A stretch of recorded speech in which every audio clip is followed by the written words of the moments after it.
A Infância de Jesus, por Ana Catarina Emmerich.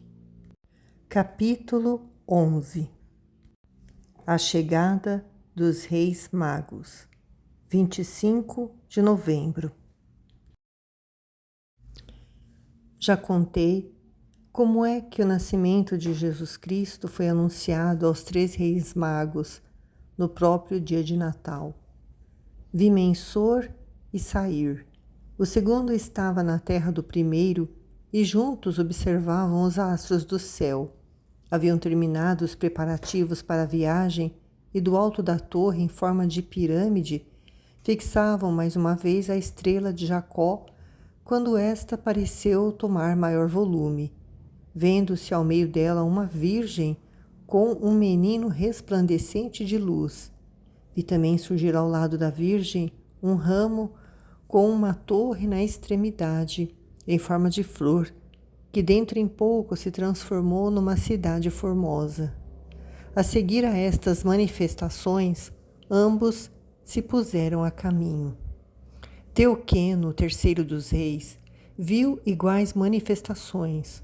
Porém, como vivia em terras afastadas, a 2 dias de viagem, mais ao oriente, pôs-se também a caminho, mas estugando o passo a fim de se reunir aos companheiros. 26 de novembro. Neste dia, adormecendo eu, com ardente desejo de ver Jesus na gruta e apertá-lo amorosamente ao coração, senti-me de fato transportada a Belém. Era noite escura e fui encontrar São José dormindo no seu cubículo da entrada, tendo a cabeça encostada ao braço direito que lhe servia de travesseiro. Maria, porém, velava junto da manjedoura ao lado do menino, parecendo-me que o amamentava. De joelhos adorei Jesus, com um vivo desejo de o tomar nos braços. A Virgem conhecia bem o meu pensamento, pois tudo sabe, tudo acolhe com afeto de mãe, sempre que lhe pedimos com fé e amor. Mas daquela vez continuou recolhida em profunda meditação e adorava aquele de quem ela era mãe e não me entregou o menino como era o meu desejo. No lugar dela eu teria feito o mesmo. Crescendo sempre a minha aspiração de ver Jesus, foi o meu desejo juntar-se ao de todas as almas que suspiram pelo reino do Senhor, e vi que o de todas as aspirações nenhuma foi tão pura e tão sincera como a dos Reis Magos, que nas pessoas dos seus antepassados esperaram durante séculos pela vinda do Salvador, crendo, esperando e amando sempre. Foi assim que o meu pensamento se voltou para eles, e deixando a gruta, fui levada por um extenso caminho até junto dos 3 reis.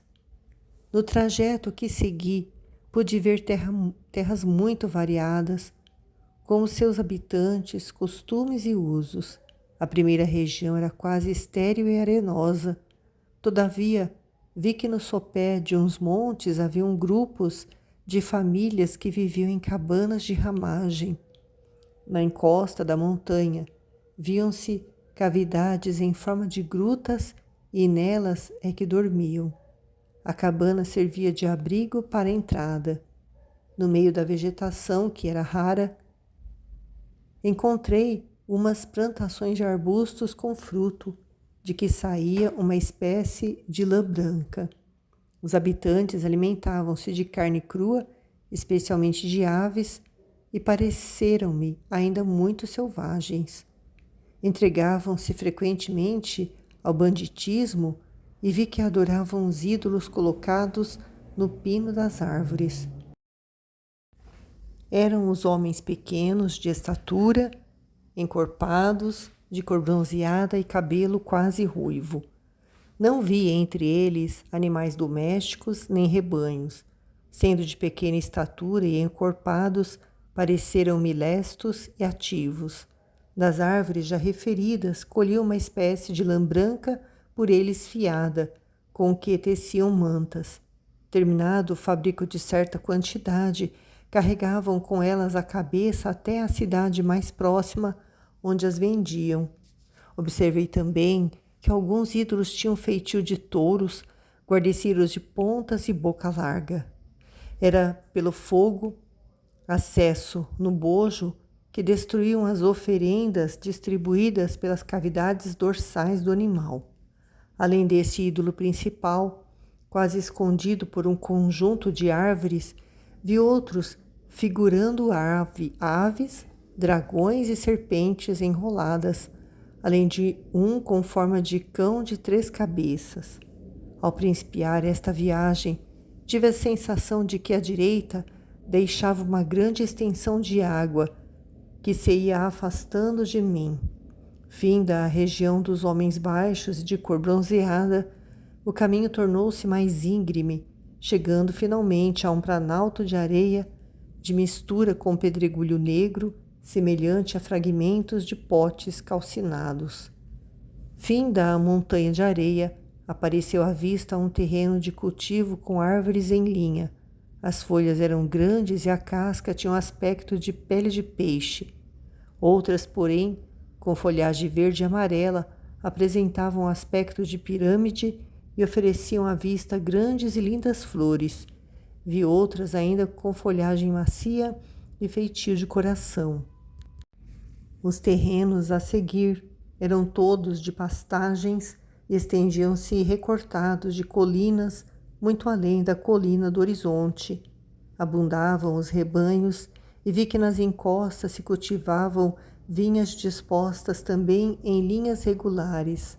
A terra, sendo protegida por muros de suporte, dava a impressão de degraus a subir.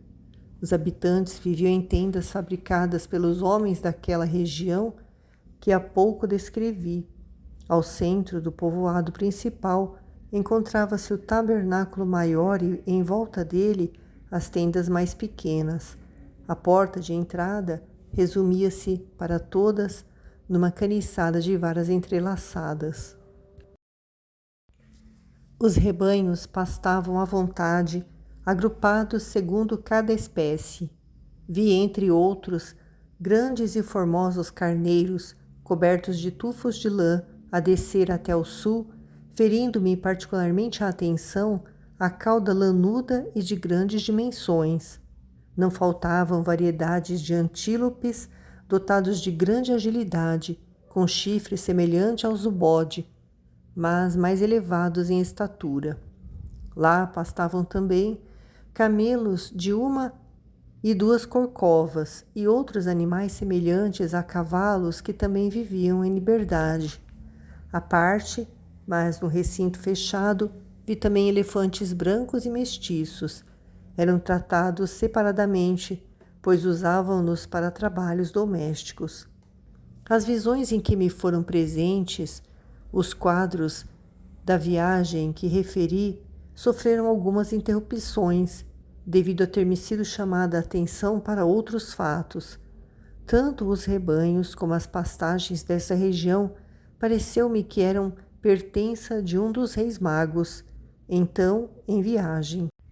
Era ele de nome Mensor e confiava a vigilância dos rebanhos a um subalterno.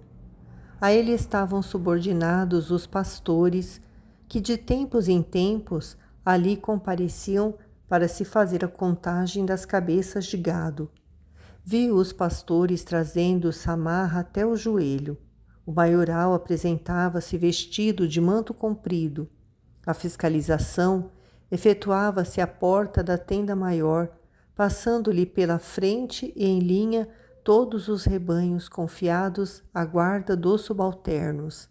A verificação fazia-se não só quanto ao número, mas também quanto ao estado de cada uma das cabeças.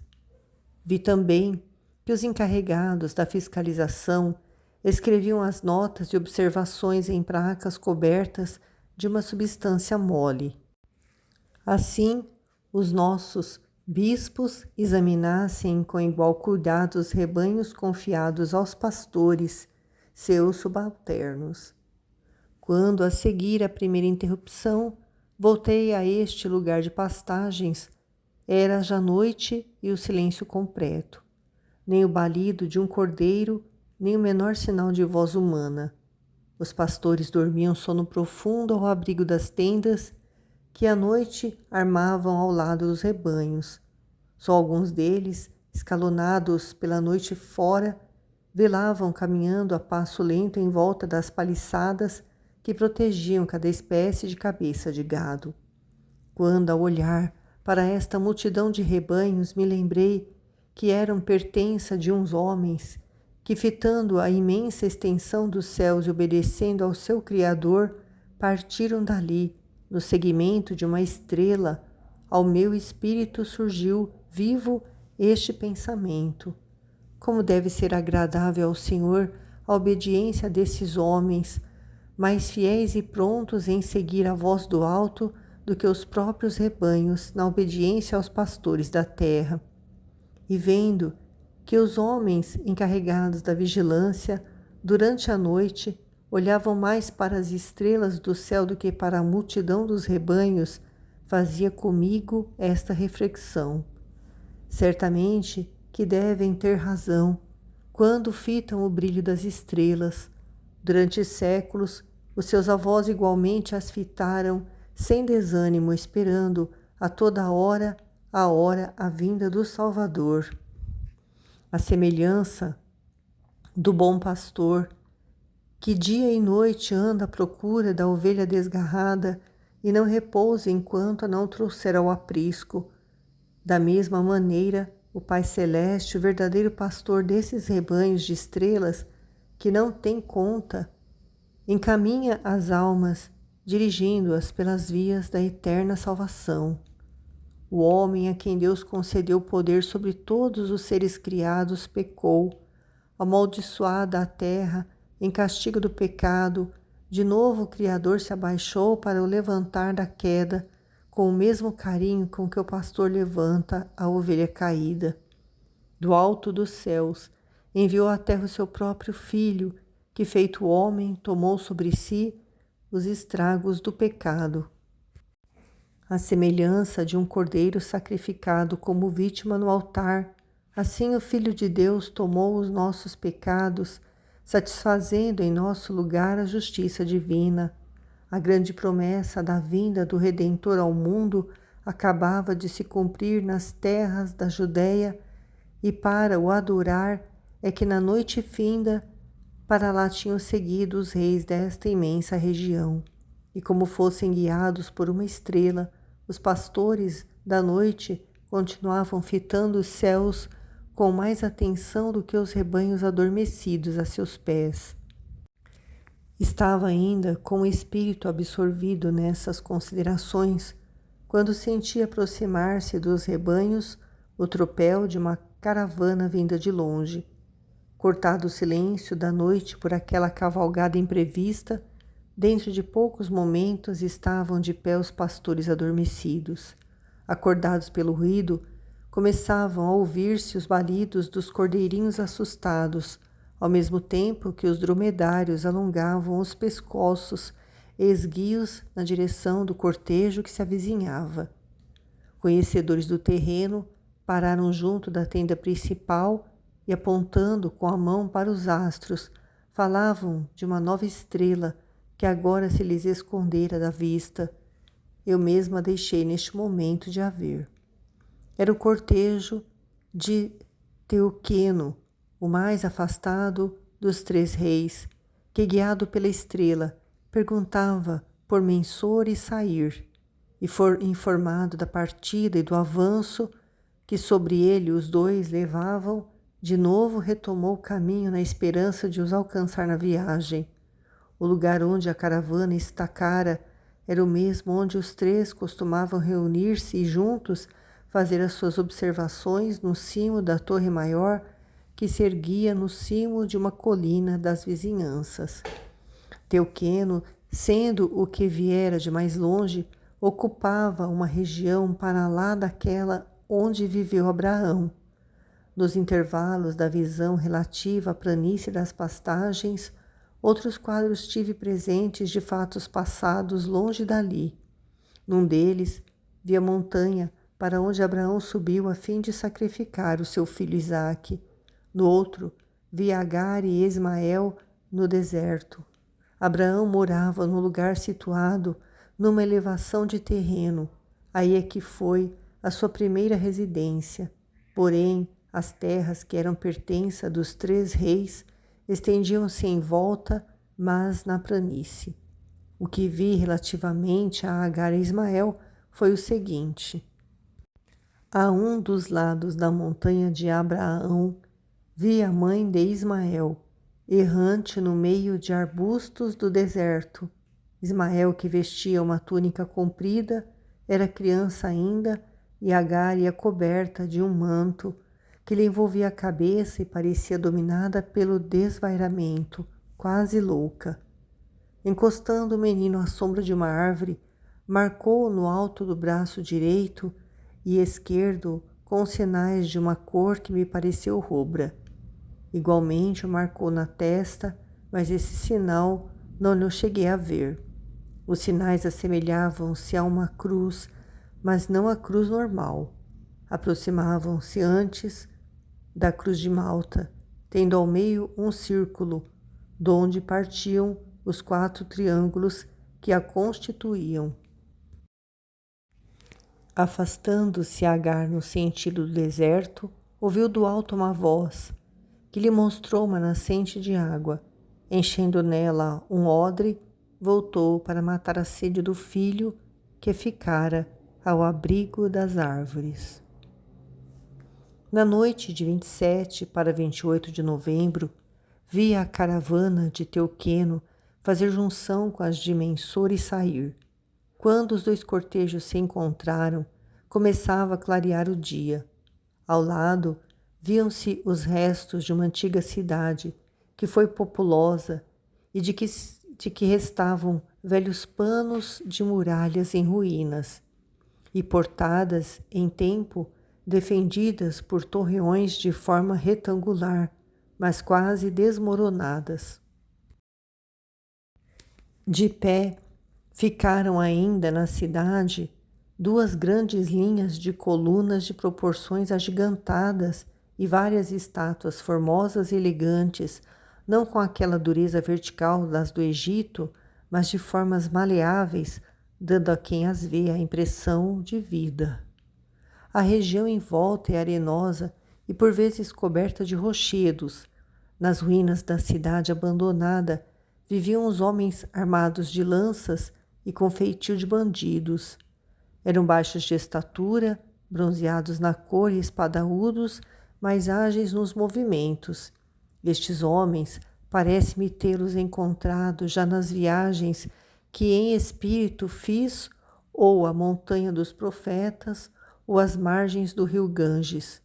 Entretanto, os 3 cortejos, deixando as ruínas, retomaram o caminho do ocidente, não sem que os acompanhassem alguns dos mais pobres do sítio, confiados nas liberalidades dos 3 reis.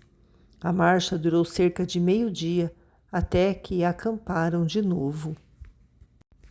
A seguir à morte do Senhor, o apóstolo São João enviou 2 discípulos, Saturnino e Jonadab. Este era meio-irmão de São Pedro, para anunciarem o evangelho a esta cidade, hoje arruinada. Foi naquela paragem que vi os 3 reis magos juntos. O último a chegar, Teuqueno, que era o de cor branca, reconheci-o 32 anos mais tarde e estava doente quando o Senhor os visitou, naquela terra mais vizinha da Palestina. Cada um dos reis, na sua viagem para Belém, tinha ao lado 4 parentes, ao mesmo tempo amigos dedicados, de maneira que ao todo haviam em cada cortejo 15 pessoas de categoria, além de uma multidão de condutores de camelos e vários outros serventes. No meio dos mais novos, muito ligeiramente vestidos, reconheci Eleazar, que mais tarde veio a morrer mártir e dele possuo uma relíquia. Os nomes dos 3 reis magos são Mensor, o de cor morena, batizado por São Tomé, a seguir à morte de Jesus Cristo, recebeu no batismo o nome de Leandro.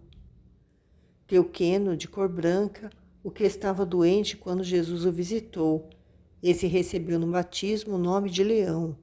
O mais escuro chamava-se Sair e já tinha falecido ao tempo do Senhor, por isso recebeu o batismo de Desejo. Também lhes chamam Gaspar, Melquior e Baltazar, por causa das suas qualidades. Gaspar significa aquele que vai com amor, Melquior, o que anda com suavidade, e guiado usando de mansidão e acariciando. Baltazar, o que obedece de imediato e sem discutir, isto é, sujeita à vontade própria aos desejos de Deus. Continua em 28 de novembro.